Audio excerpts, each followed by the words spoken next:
तर तिकडे रत्नागिरीमध्ये मध्यरात्रीपासून पावसाचा जोर सुरू आहे।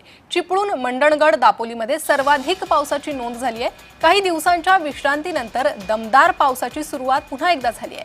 वाशिष्ठी नदीला पूर आलाय, प्रशासन अलर्ट मोडवर आहे। माखजन बाजारपेठेत पुराचं पाणी शिरलंय, त्यामुळे व्यापाऱ्यांचं मोठं नुकसान झालेलं आहे।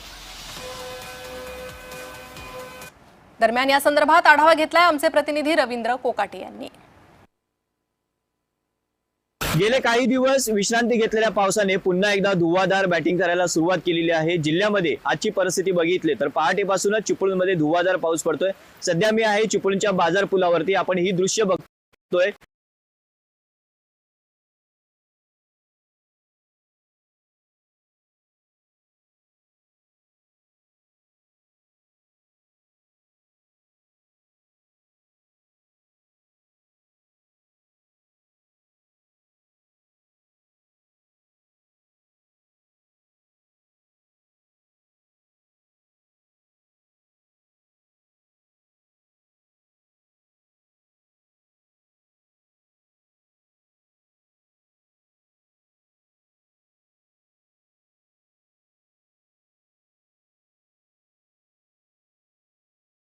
ते बाजारपेठेमध्ये शिरलेलं आहे। जवळपास बाजारपेठेमध्ये 4 ते 5 फुटापर्यंत पाणी आहे। तिथल्या व्यापाऱ्यांचं आटोकाट नुकसान झालेलं आहे।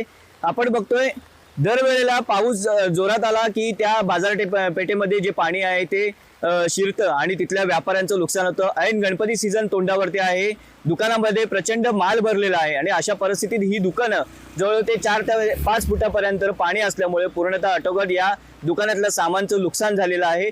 अजूनही हवामान खात्याने इशारा दिलेला आहे, पुढचे 2 दिवस या ठिकाणी पावसाची शक्यता जोरदार पडणार असं सांगितलेलं आहे। त्यामुळे नक्कीच प्रशासन सतर्क झालेलं आहे आणि इथलं प्रशासनानं नागरिकांना सतर्कतेच्या सूचना दिलेल्या आहेत। रवींद्र कोकाटे, जय महाराष्ट्र, रत्नागिरी।